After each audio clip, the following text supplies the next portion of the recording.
All rise, please, for the pledge.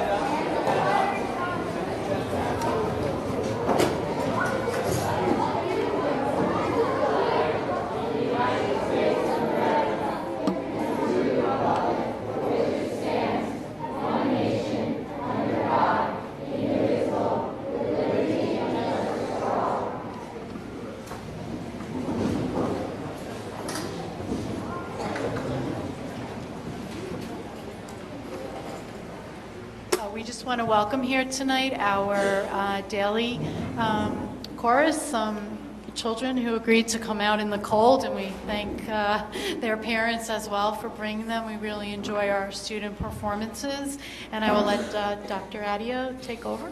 Thank you. Good evening, everyone. We're thrilled to be here. And we would like to sing a song about America for you, Give Me America. The children will also play My Country Typically on their recorders. So please enjoy the selection. And parents of the performers will be meeting you out in the lobby at the end.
want to thank the children again and Dr. Adio and Mr. Prindle, who is here backstage to help Those voices get me every time. And I did a great job, so thank you very much.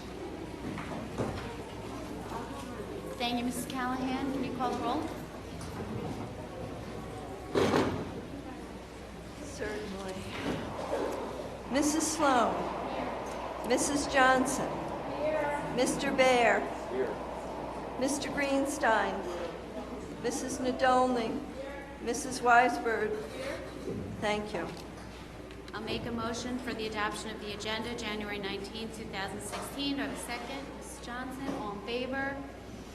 6-0, thank you. We'll now make time for student and community comments. Just like to remind everyone to identify themselves for the record and keep to the 3-minute limit. I'm thinking we have no comments at this time. Okay. I will keep to that theme this evening and be short. Just welcome everyone here tonight. Thank you for coming out in this very cold weather. And I just want to say tonight our discussion item will be the infill for the turf fields, and we'll be talking that a little bit later. And now I will go to Dr. Mooney. Thank you, Mrs. Sloan. I also want to thank everyone for coming out tonight, and also I hope everyone enjoyed their 3-day weekend and found some time to celebrate, honor, and think about the legacy of Dr. Martin Luther King. Just a few kind of updates, announcements. We will be adopting our 2016-2017 calendar this evening, and just to kind of make people aware that we will be starting again this year before Labor Day. It's just the way the calendar falls. I also just want to give a reminder, a little shout out to Manor Haven. They're having their Cultural Studies Week next week, and if you would like to go to Switzerland and you've never been, then I would strongly encourage you to, to visit over there. We will be having, starting our more serious budget discussions at the February 2nd board meeting, and that will include some discussion about staffing. Our Budget and Facilities Subcommittee has been having some discussions all along, but the larger public discussions will start at that time. I also just want to bring, we had a discussion at our last board meeting, just looking at the possible impact of the LIPA Reform Act and what that may do to our revenues. We do have a resolution on our agenda tonight to preserve our right to join a lawsuit against the county with other school districts if that should be necessary. I guess I was going to mention the discussion item also, but Mrs. Sloan covered that. So I just turn over the enrollment to Ms. Fennick, and we're just going to talk a little bit about our most recent enrollment report, plus we have started our kindergarten registration. So, thank you, Dr. Mooney. As of January 14, 2016, we have an enrollment of 5,457 students. We have 116 more students now than we did at the same time last year. Our kindergarten enrollment, we have projected number of live births of 420. As of January 19th, today, we have a total of 91 students registered. Thank you. Thank you. I'll make a motion for the approval of minutes for January 5th, 2016. Do I have a second? Mrs. Johnson, all in favor? 6-0. Thank you. We'll now move to the discussion item. We have it as the bond update in the athletic fields, but one of the main focus is the infill that we are going to be using for the turf field. I just want to start off by saying, for the record, in case there are community members that are not aware, this was an issue of concern to many people when we began the discussions of the bond and even after the bond was passed. And so the board held many meetings to really look into this as thoroughly as possible. We've held 6 meetings, all of which were public, 4 of which were during the budget and facilities meetings. 2 were with companies that provide the infill and asking for their input and their expertise and the statistics on what is better for the kids in what way and all other input, and 2 different companies that dealt with environmental issues. architects have been at one meeting in the evening in the past, and they're here again this evening. And both our Director of Athletics and Director of Facilities went on a turf tour, as I like to call it, the turf tour of 2016. And they went to turfs all over the tri-state area to investigate what they've been using and how they're feeling about it. So we really have been very thorough, and I think this evening we will be coming to some kind of conclusion. And now, Mary, I'll turn it over to you. Mrs. Sloan stole a lot of my thunder. However, for those who were unable to attend any of the meetings that were held by the Budget and Facilities Committee, some of the information that we gleaned from meeting with those manufacturers and installers were the types of materials that are used.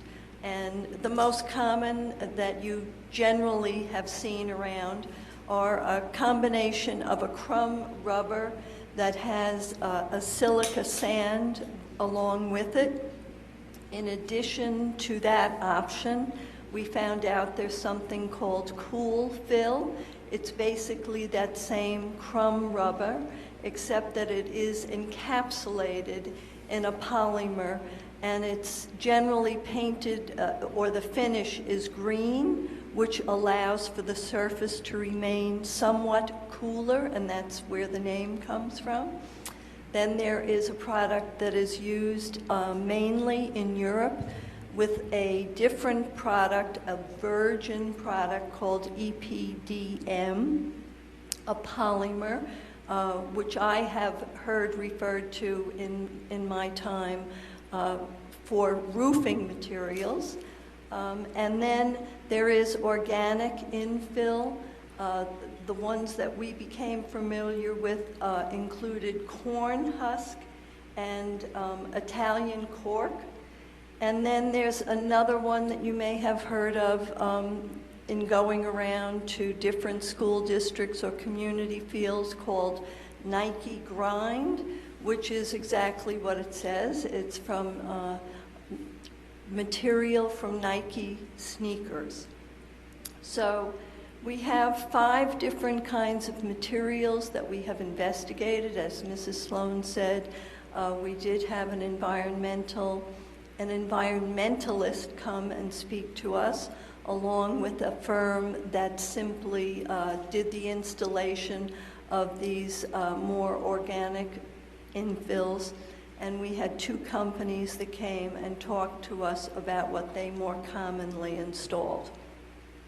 Once I was totally confused, we decided to let the experts, the athletic director and the director of facilities, go out and investigate at actual school districts and private schools that have had fields installed in the last 3 to 5 years. Some of the fields are brand new, and there was one school, I believe, where the field had been installed for a total of 4 years.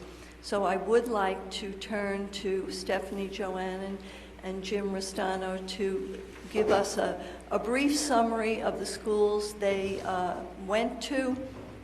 First and foremost, we were concerned with student safety and whether one field infill more than another helped to prevent against concussion or any kind of injury, and to find out about the maintenance of these different products for both the immediate and the long term. So Stephanie and Jim. Thank you for the record, calling us experts. We like that title.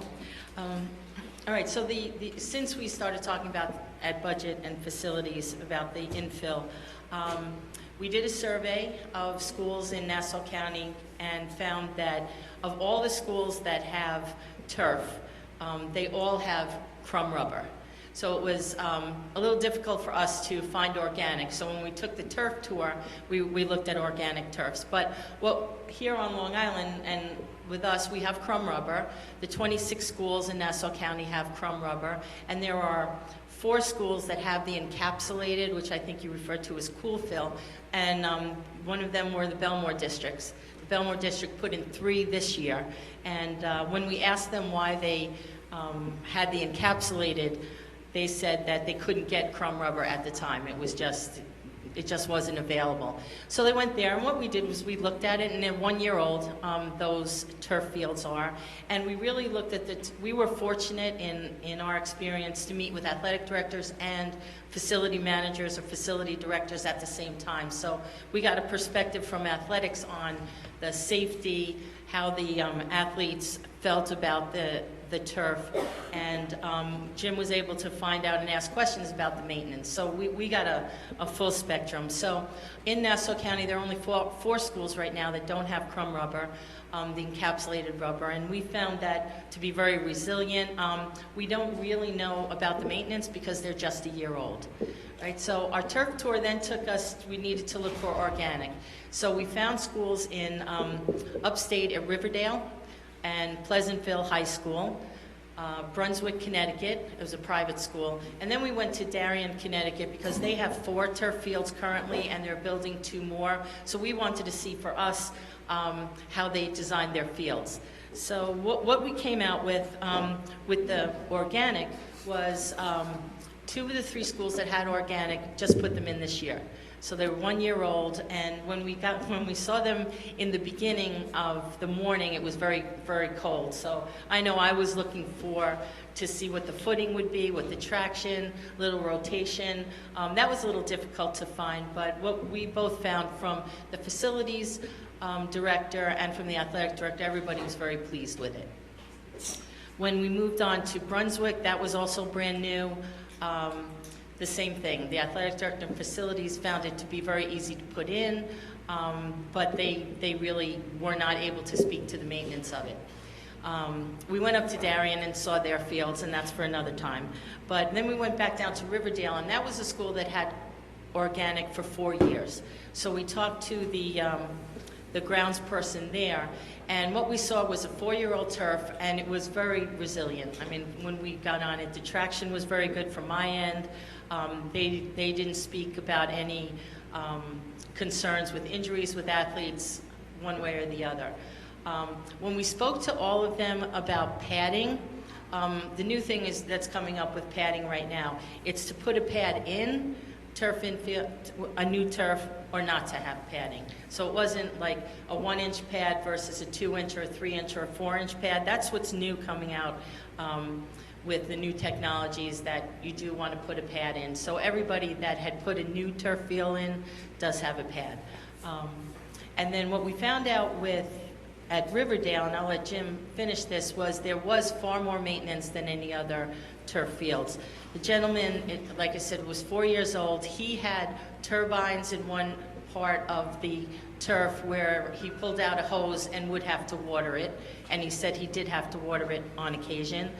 He felt that, well, he saw that every 2 years he had to put a dressing on the turf, which was to add to the organic, which he quoted to be about $27,000 every 2 years. And then when we walked around the field, we did see the concern about organic is we did see weeds and some growth in different parts of the field. And I'll let Jim take it from there. Stephanie really covered most of it, but yes, the weeds, the watering, the replenishment of the organic infill. There's a lot of maintenance. There's a lot of extra cost in that product. The other schools that we did see the organic infill didn't come across this yet. This one was established for 4 years, so they have the time that they had to do this.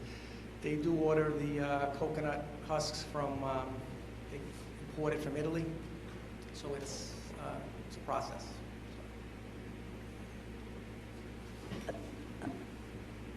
All of the organic infills that you saw were similar coconut husk and... Yes. Okay. The only one that was the one in Darien was rubber, crumb rubber. I believe we went there because they have a baseball field that was turf as well. We wanted to get an idea of that. And the other one was the encapsulated in Belmont, America.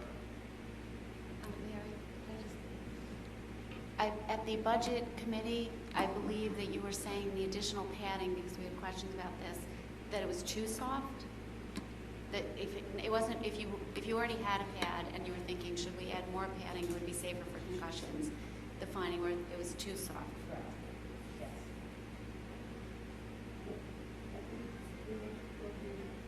I think that the committee, I think at this point, are we talking about costs?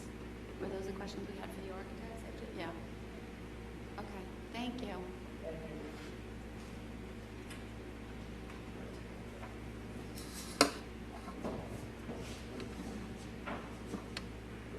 Hello, everybody. I'm Joe Redding from BBS Architects. I have several different cost scenarios prepared for you.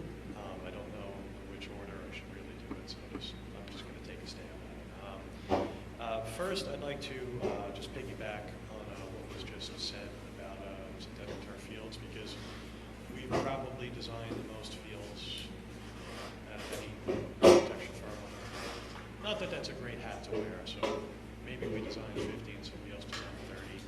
That really doesn't mean much, but it does mean that we know how to specify them, we know how they're built, and we know how they're constructed and manufactured.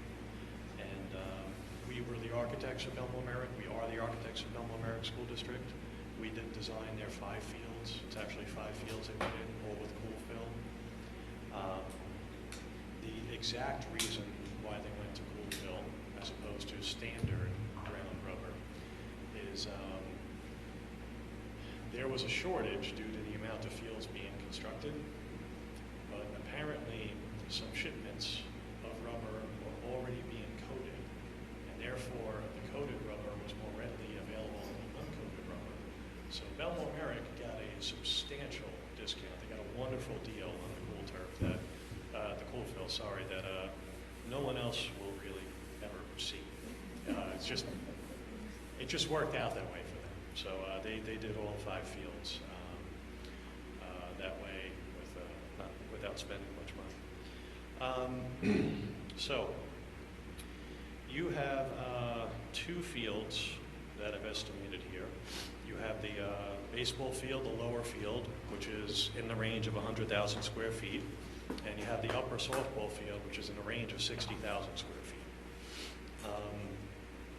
Encapsulated rubber, or cool fill, which is the coated ground-up rubber, for the baseball field would be about $88,000 to $90,000. The softball field would be in the range of $50,000. That's for cool fill only, not organic. Organic is different. Organic requires the shock pad, as was previously mentioned, beneath it, because that will give you the long-term resiliency. As the organic fill starts to, I don't want to speak negatively of it because I don't want to sway you one way or the other. I'm just trying to give you information. As the organic fill deteriorates or hardens, it requires the pad beneath the turf to take over for the resiliency, to keep it safe. When you use a standard ground rubber, SBR rubber, ground up recycled tires, that pad is not necessary. As was mentioned, some clients are opting to put a pad beneath rubber infill fields anyway, so they have flexibility in the future of changing infill out, but that is an expense, a large expense during construction that they incur, or something they might do later. So for organic fill, the shock pad beneath it, and for an irrigation system, because you need to keep the organic infill at a certain moisture content, otherwise it will not perform as expected, will not give you the resiliency or the safety you expect, and it will void the warranty if you don't keep it at the moisture content. For the baseball field, it's approximately $450,000. And for the softball field, approximately $265,000. Approximately $450,000. Is this the total cost or just for the pad and the irrigation? It's the total cost with that, with the infill? With that, with the infill, Okay. that's what we Yeah. call a loaded cost. You probably heard that in your bond discussions. That's including contingencies and incidentals. Yeah. That includes the carpet, that's everything, or just this is the infill, not the turf? This is the additional cost Additional, on top of the cost of the synthetic turf to go to organics. No. In addition to what you already have budgeted for the synthetic turf field construction, this would be the cost increase over that.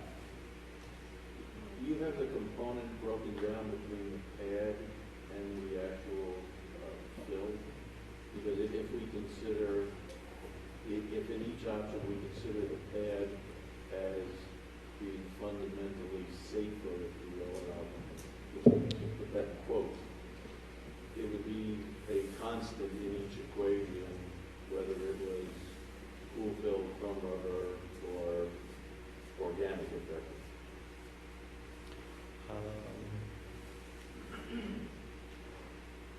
As shown by bid results for an Eastern Long Island School District that just finished construction, the pad alone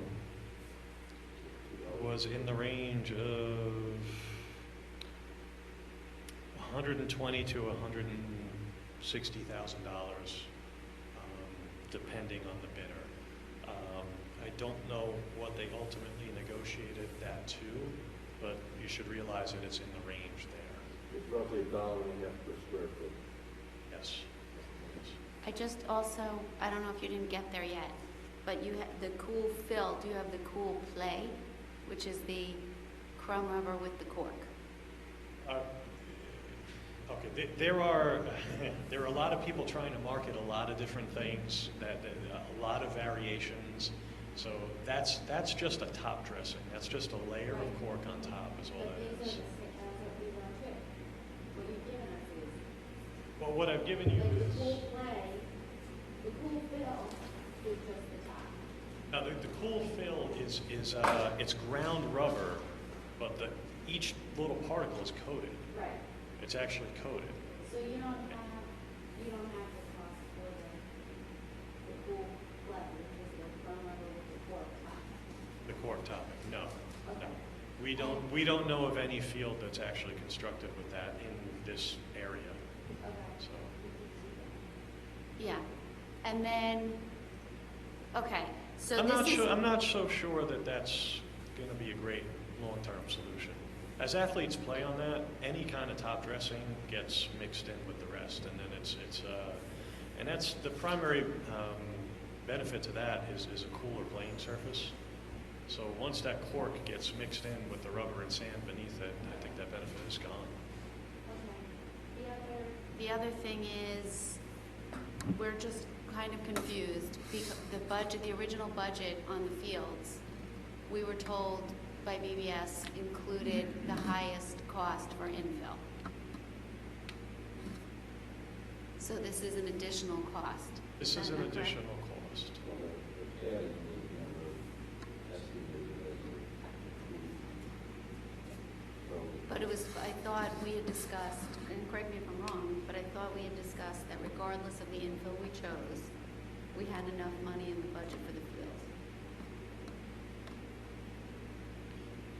Mary?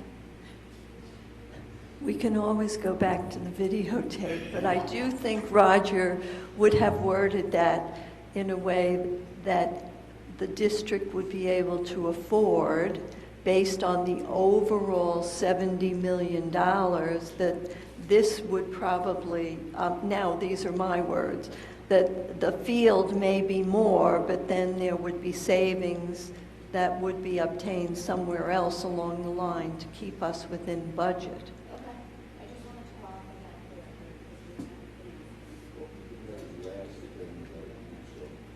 The very last. the last item we mentioned, That was organic. right, but it wasn't custom. Cork. It was cork and something else. Coconut fiber and sport. Stability, reduced risk of serious injuries, 100% recyclability and resistant to compaction. Lowest surface temperatures of any synthetic turf field, according to the vendor. Right, but he only supplies the product, he doesn't actually put the field in. He was different than everybody else. That's the guy that gave out the bags of it? I still have mine. What was I forget the name of that company now. The last company who came in was Green Play from Merrick. Green Play. So we don't know at this point then what the additional cost would be if we went with Green Play with that product, because that's not one of the things. We do, that is the organic. That's the same, all the organic is pretty much the same? Well, yes, pretty much. The primary component is the coconut fiber, and some companies put some other stuff in it, like some cork, and some have rice husk in it. So they're all somewhat variations, and they're all similar in cost. Stephanie and Jim, did either of you come across any fields not in this area that were the crumb rubber with the cork top? That anyone that's used them? Okay. Chris? Hi, nice to meet you.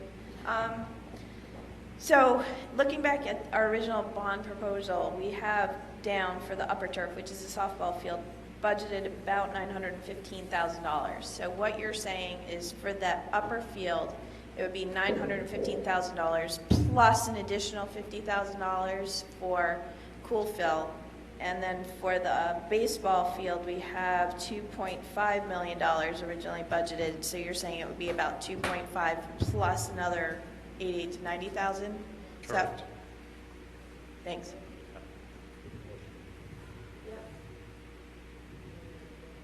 Steph? A question. One of the longer-term implications when we look at athlete safety and concussions is more designed around football than it is necessarily around baseball players and, in theory, soccer and stuff. The propensity of slamming your head into the ground as a baseball player is not too often, if ever.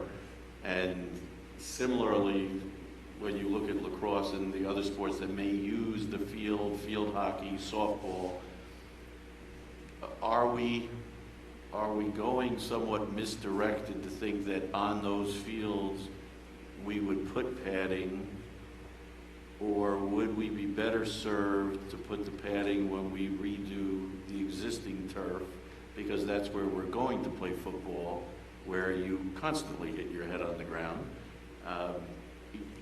Is there a separation of that in athletics, or am I going down a rabbit hole that has just been proven? No, all sports should, in a sense, if you're going to play on that field, you would want padding in theory. Everything that's coming out right now is concerned about athletes falling on the field and hitting their head. So whether it be in a sport like football, where the propensity for that is far greater than, let's say, baseball, it's greater in soccer than it is in baseball. And I think that it's not just hitting your head, it's also when the ball hits the surface and how it comes up off the ground. You know, that it's all about GMAX and it's all about resiliency there. So that's something I really couldn't answer, because that's a safety question. But I definitely think padding on a football field, if I were to prioritize, would be the first place to put it, more so than a field hockey, softball field. It all depends on the use of the field, and that's just being prudent. Right, so, I mean, if we go through the field, the upper field, and I'm not trying to jip one sex against the other, so it's not in that way, it's just how we plan to use the field. The girls are going to play in the upper field softball and field hockey, and for the most part are not banging their heads on the ground. And really, I mean, if we go through the last 10 years of statistics, I would imagine the number of concussions in those two sports is probably results more when they hit each other physically than falling on the ground and hitting their head, let's say. Right, actually, I just asked Rick for some statistics, and we've had 4 athletes hit their heads on our turf that have sustained concussions in the last 7 years. In all sports? In all sports. Okay. I don't have that breakdown, I just broke it down on the turf. So given that stat, the odds are almost, less than 1% or even less than 0.1%, given the number of kids, that we would need to pad the upper field per se. Given the potential, as BBS pointed out, of multi-use of the downfield because of the size, where you could ultimately, if you wanted to play football, once it's big enough to play lacrosse and soccer, we could do it if we ever physically needed to. Would we then prioritize that over the upper field for discussion purposes, in a sense? And then ultimately, within the next 2 or 3 years, when we do the existing, we would for sure want to protect that field with padding, in a sense. Right. The way that fields are built, and I believe I'm correct in this, in that you don't need a pad, because the way they're built, with all the levels from the gravel to the sand to the rubber to the dressing, it is resilient enough. I think now with concussions and the look at concussions from impact on the playing surface, when they've come out with a pad to put down and the price tag on the pad is something you need to decide. But the extra padding is just an extra layer that might give an extra year or 2 of life to the GMAX on the turf.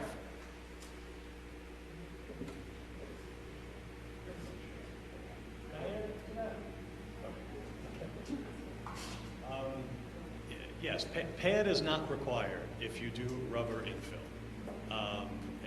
Every single one of our projects, the 50-something fields, the GMAX stays within acceptable levels for 14 years, 13, 14 years now, which is the life expectancy of a field, really.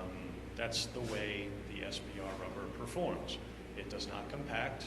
It remains at a GMAX level that's less than 200, which is what you want. So it has enough resiliency to protect your athletes. But you don't want it too soft, because then it's a really bad playing surface. So you really don't want it below 100. You want to see a GMAX fall somewhere around 110, 120 is kind of optimal. And then anything over 200 is dangerous and would void the warranty, actually. And you would need to groom the field to get it back below 200, but you would do regular grooming anyway, like you do on your field now.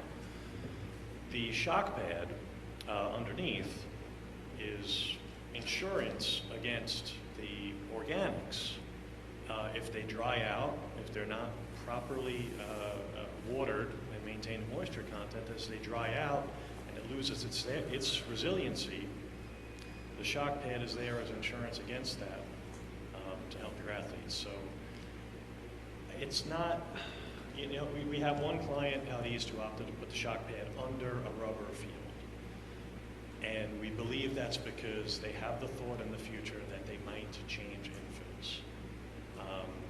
I would not recommend, although I would not tell you not to, I wouldn't recommend spending $100 and something thousand to put a shock pad underneath something that doesn't require it.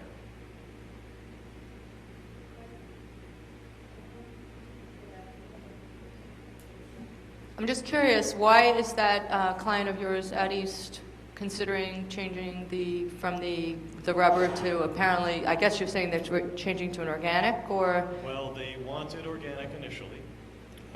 They awarded the contract as organic infill with the shock pad to the contractor. There ended up being difficulties in obtaining an infill, an organic infill that had the right components to satisfy the manufacturer's warranty and the composition at which the owner wanted. so they were unable to align their expectations with what the manufacturer could provide, and then they bailed on the idea and went to Rover.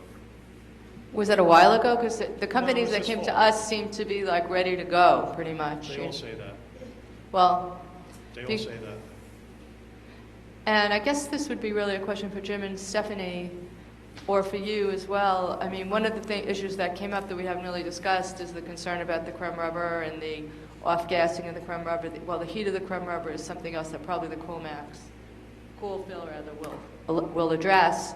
But in terms of the concerns environmentally and physically, the longer-term potential effects that I know there's been a lot of studies on, and many people feel now that there's no definitive evidence showing that it's dangerous, but there are still others who do, including the environmental specialists that came and spoke with us. But I'm just wondering, like the schools outside of this area that, you know, when you went on the turf tour, Jim, I don't see Stephanie here at the moment. Oh, sorry, she's behind, I'm sorry. What was their motivation for spending that extra money? Because nobody wants to spend that extra money these days if they don't have to. I did ask that question at Pleasantville. It was 28 people that came forward and signed the petition, and I believe they said half of them lived out of state. They didn't even, weren't even involved with the school district. They may have somehow students there, but that's how they had it. It was a 28-person petition that was signed.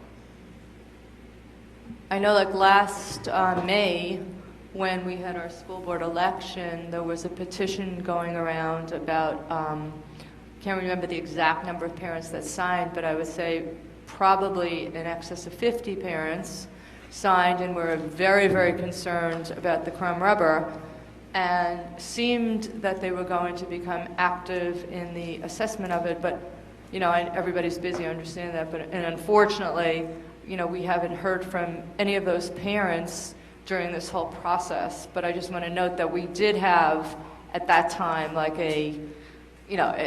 percentage-wise, I can't say how many it was in terms of the school population or the parent population, but there was a pretty strong petition regarding the type of infill, with an emphasis that we have to really, I guess, I don't recall if it was do the research and find out what's better, or just saying we know that organic is better. And I don't know what they didn't have site sources especially, but we did have that kind of movement here, but it's been very silent this year now that we're actually looking into it.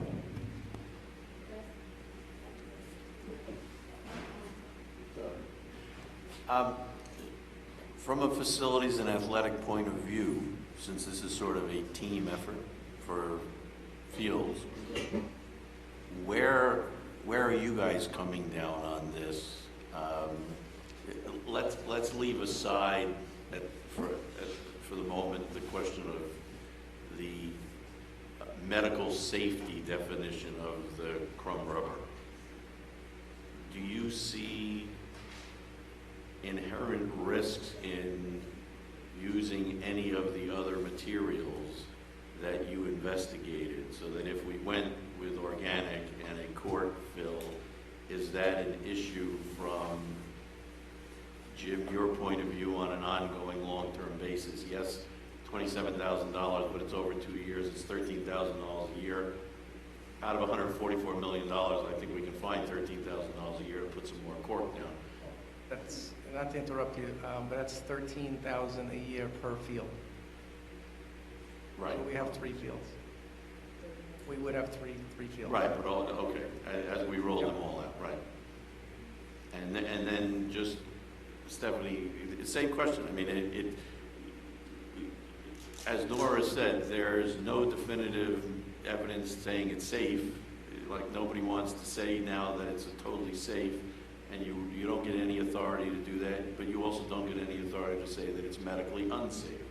So we're caught in somewhat the middle when you have an environmentalist walk in and wag the finger at you and say, you're going to pay the price for this, when suddenly you have a flock of children who have cancer And so you sort of lean back and say, well, do I really want to vote for that? And then 10 years from now, like, fall off the chair because I voted for that, and it was like stupid over 10 or 15 or $20,000 amortized over 10 or 15 years of useful life each year. But you also don't want to spend $1 million and put in a field that becomes unplayable because the cork is a waste of time, and then we're going to have to come up with a different solution anyway. And so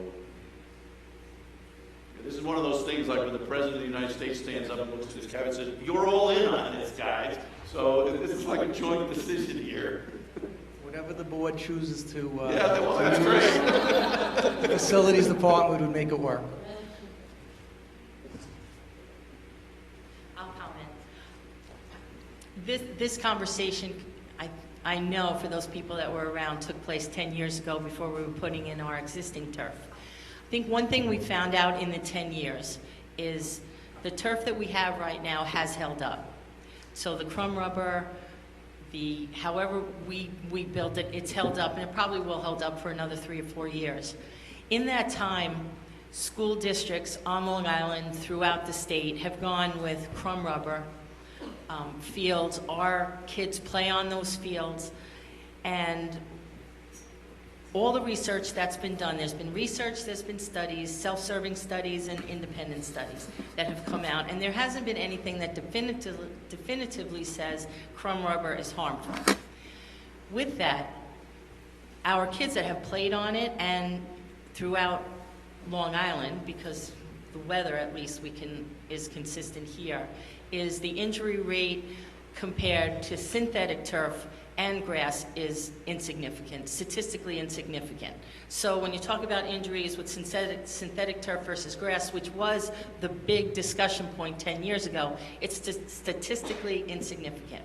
So now we go to, in my mind, the big buzz out there right now is how hot the turf gets.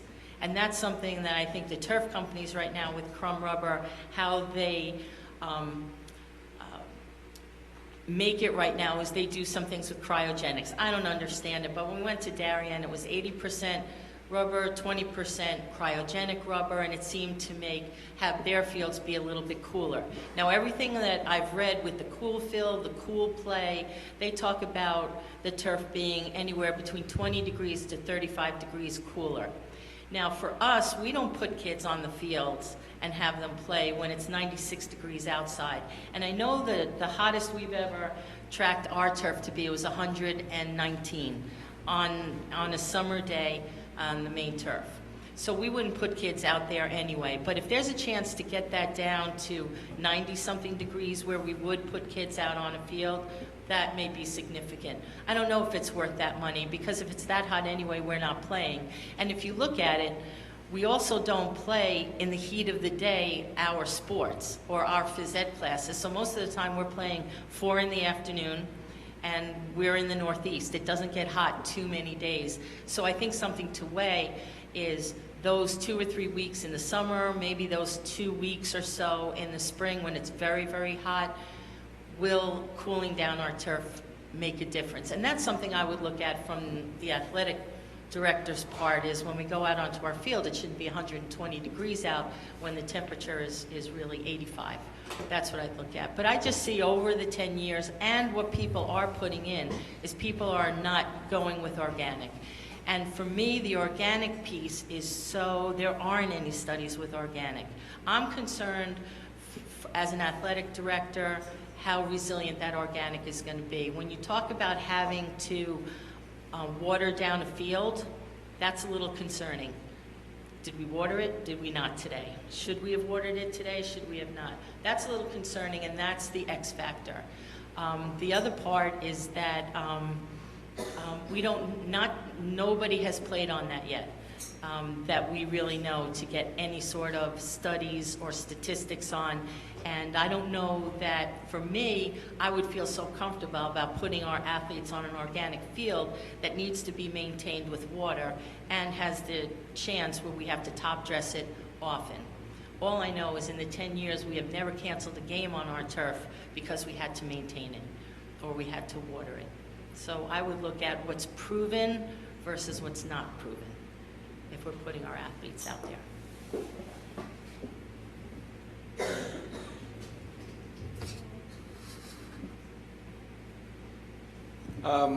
I guess I'll state this a little bit differently. There is no independent peer-reviewed research studies out there that says it is okay to ingest crumb rubber, and when you play on crumb rubber, you ingest it. So, to have corporate-sponsored research saying there's nothing proving that it's not healthy is not something that I would want to put my children into as guinea pigs. Also, I mean, do we need a complete irrigation system, or could we use a water cannon? We just have to wet the field. We don't have to have it sprinkle, be misting 24 hours a day. And and it rains a lot in the Northeast. We probably don't have to do it very often. You are required to keep it at a certain moisture content. The way in which you do that is up to you. So if Mother Nature provides it for you, then that's great. If in August she doesn't, then you need a means to do that. Do you need in-ground irrigation to do that? Absolutely not. You could use a water cannon, you could use a water truck, you could use hoses and sprinklers. So, and those would be less expensive options. Absolutely. Okay. Now, when we were talking about the bond, I specifically asked the question, if we go with this budget now, we're locked into the crumb rubber. And I was specifically told, no, we are budgeting for the most expensive infill. You can put in whatever you want, which is a slightly different recollection than I guess Mary had. But so now we're getting these numbers and saying, well, we don't know whether it's really in there or not. So, and I guess it is not, because these are numbers in addition to what's been budgeted for the fields. So,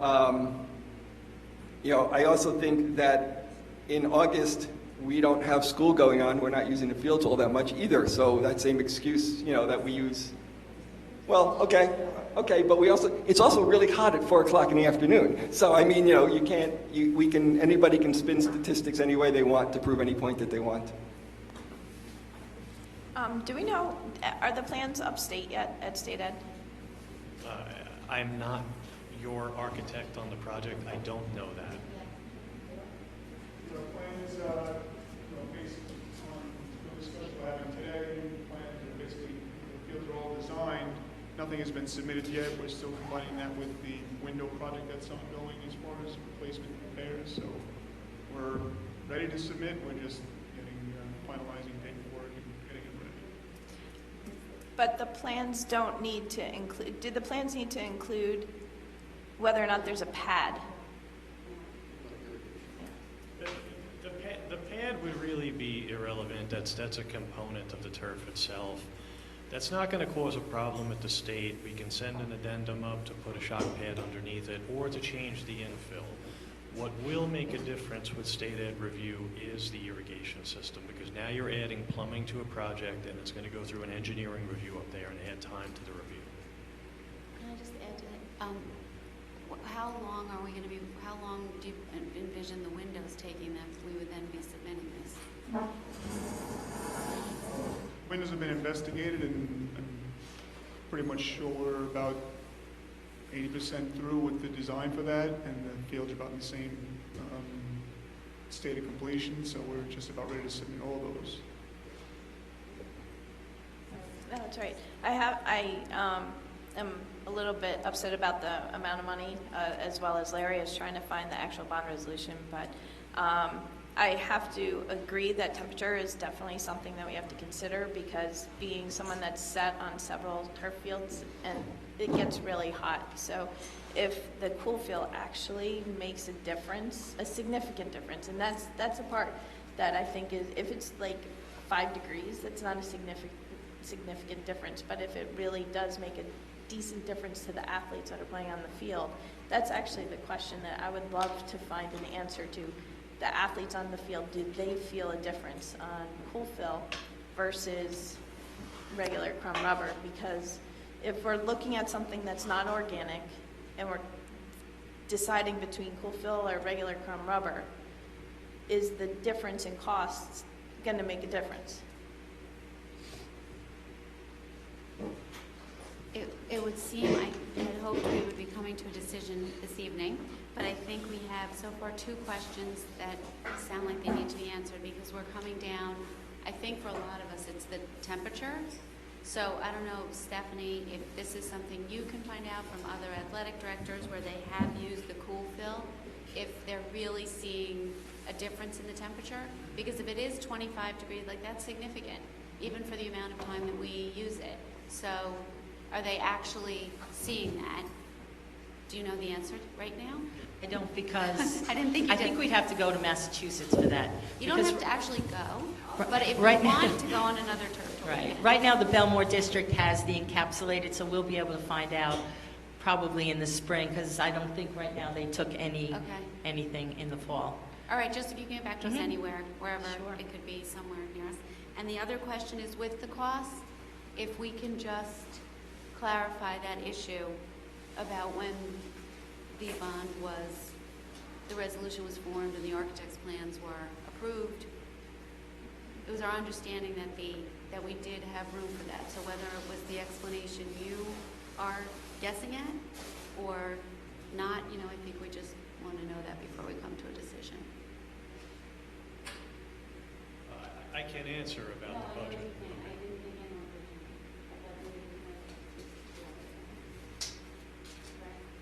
Yes, I will have to speak to him, but I don't know. We certainly have a budget for each project, for each item. The resolution the community passed was for the $69 million. But if this is in fact already in the budget, and that maybe it's somehow included in it, and it's something we should clarify because we did have room for it, and so then this is one of those projects that if we went with the lesser expensive one, we have the room from this to put towards something else, or if it's the reverse, I think we all just want to know. And I don't know that necessarily, it doesn't affect my decision, because I know we will figure it out somewhere else if it's what we think is the best thing for the kids, but I just think because it is a question out there, we should answer it.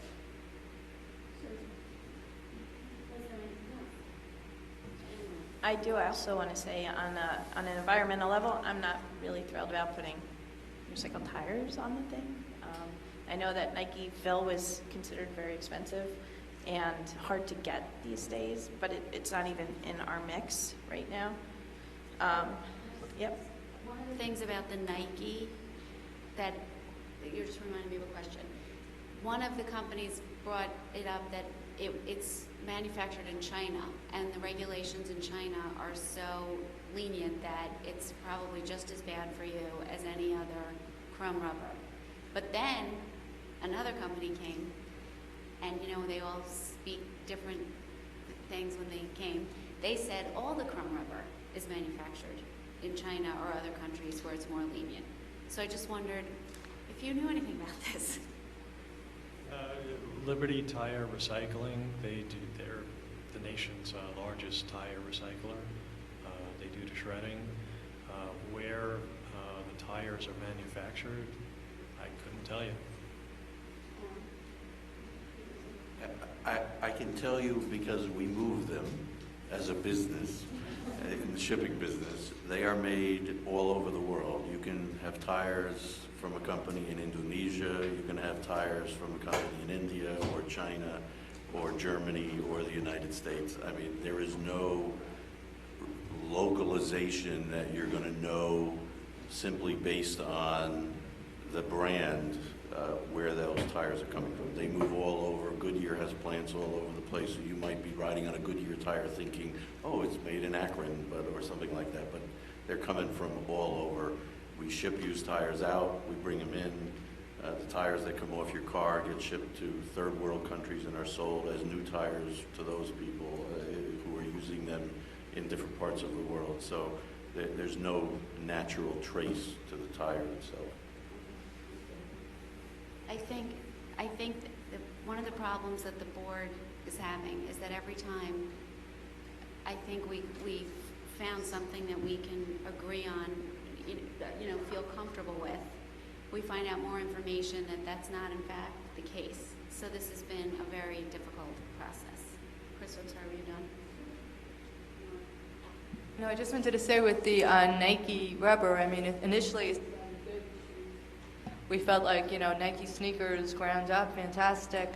But but the thing is that the problem with the recycled tires is that it's the rubber itself, and that it's, they're recycled, they've picked up like whatever's been on the road, and the yellow lines are done with chromium or some kind of bad chemical and whatever else is on the roadway.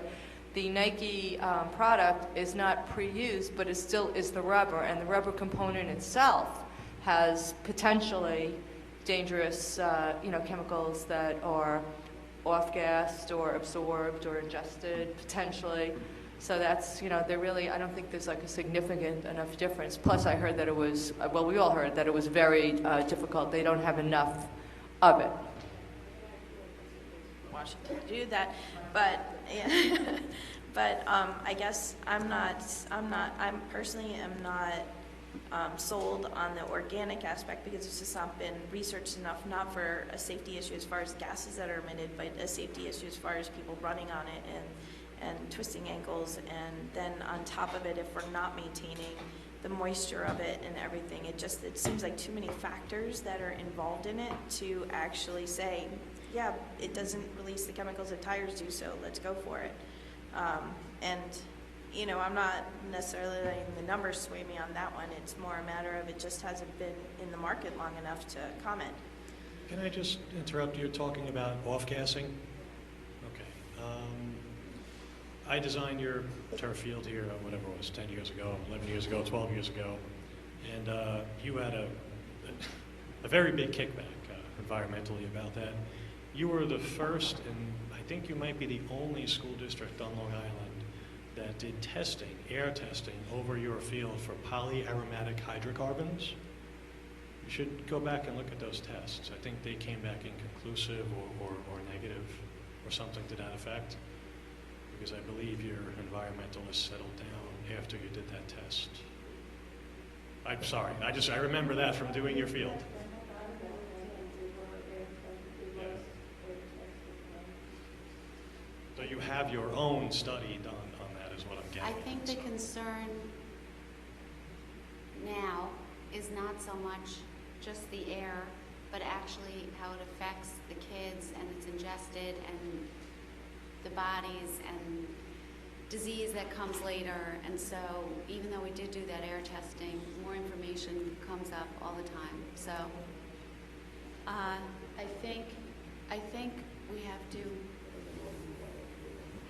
have to call it out.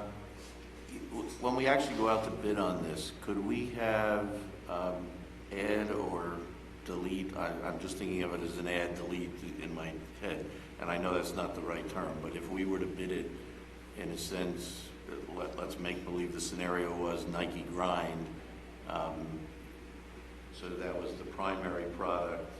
If, in a theoretical sense, if you could acquire it as the vendor who was winning the bid, and if they couldn't, it would be then, again, I'm just creating a fictitious Cool Fill as the alternative. I guess that's an ad alternative, whatever it is.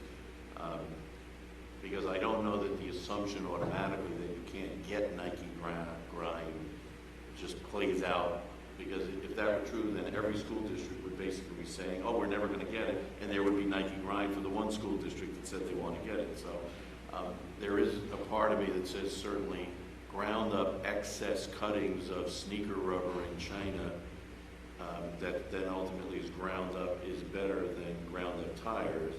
One of the comments that came about the encapsulated ground up tires was that the encapsulation over time breaks down, thus reverting the field back to ground up tire rubber again.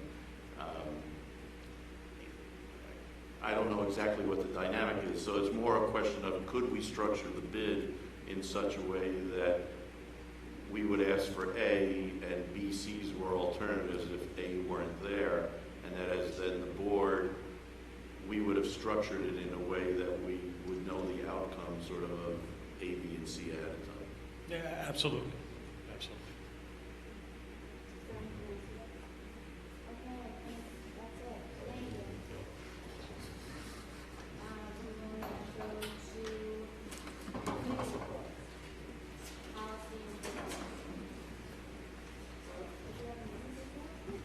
We did not have a meeting since last time, but we do have a meeting on the 29th, and the topic will be the our district policy on returning exams and on tutoring. And we will have members of the administration, and I think some faculty members will be there. So I urge all those who are interested in that topic, and I know that's a lot of people out there, to come and join us. Alan, budget? I don't think we had a meeting since the last one, but we're scheduled now for, but wasn't it on the 4th? And we reported on it on the 5th? And since the board meeting of the 5th, did we have one last week? Oh, all right. Oh, all right.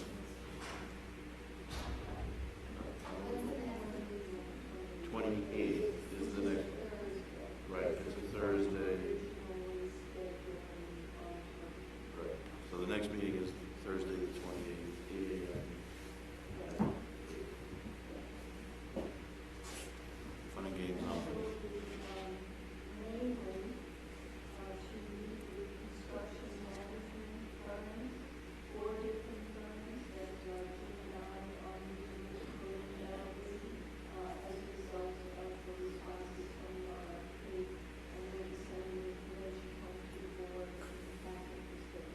And we did agree that we would start the meeting at 8, so that we could, conduct any other business quickly before we meet with the firms. And they'll be told that they don't have a lot of time. Okay, and curriculum. Curriculum, we have not met since the last meeting. We are meeting this Friday, 8:30 at Daily Annex. And we're going to have directors from just about every department, ESL, guidance, technology, creative arts, athletics, and special education speak about their role in the K-12 curriculum process and delivering content and establishing programs. So that should be an interesting meeting. And again, they'll have to get through the material pretty darn quick. So we'll bring some really strong coffee. Anyway, and hope to see you all there. Now I'll move to the action items, A1 through D12. Do I have a second? Mrs. Johnson, all in favor? 5-0. I just want to bring to the community's attention that the school calendar for next year is on there because many people have been asking, isn't it? Yes. And I want to thank for their generous donations. There is in the agenda a $25,000 donation that is going to go towards the Safety and Substance Abuse Task Force, and this was from Senator Martins. The J.D. Blumenfeld Memorial Scholarship Fund, Hearts, and Joel and Toby Sickles. Thank you. Was there something? Yes. Just one of the other things we approved was a resolution to potentially file a lawsuit against the County of Nassau over some revenue that we've not yet received. Everything's sort of in a state of flux because we can't get any information, and this has been ongoing discussions for a long time. And there is a statute of limitations that expires on January 27th. So we've authorized our attorneys to, if need be, if we don't receive the proper information, to put in a protective claim so that we start the clock running, or we stop the clock from running out on us in case we do have to seek action to receive the money that's due us. Right, and it's every school district in Nassau County is involved, and we would be partnering with a whole bunch of other school districts with the same firm, and we would only be sharing our portion of that expense. Now, also item 11, there are 2 board policies. There's the first reading. They are having to do with our accounting and finance, and they're really interesting, and they would be on the website if anybody wants to read them. And now to old business. Any old business? New business? I also just wanted to add that the legislative committee that has been working pretty well this year so far, knock on wood, has sent home with HSA presidents a letter, GEA, gap elimination, that we're hoping to get parents to sign so we can deliver a nice big pile to our legislators. If you have not already seen that come home, check with your HSA presidents, because I believe that they all have them. And thank you to the HSA presidents for helping to get that out of there, and the parent council presidents as well. I think that's it at this point. I just also want to add under new business that the February 23rd meeting, which is the second meeting in February for the board, that evening, as of now, we are tentatively scheduling a community forum on possibly overriding the tax cap. We don't know if we will pursue that or not until we know the number, what our tax cap levy is and what state aid will be, but we wanted to put something on the calendar just in case, so we wanted to alert everyone to that. And now we will have a second opportunity for the community to be heard. No takers. Okay, thank you. We're adjourned.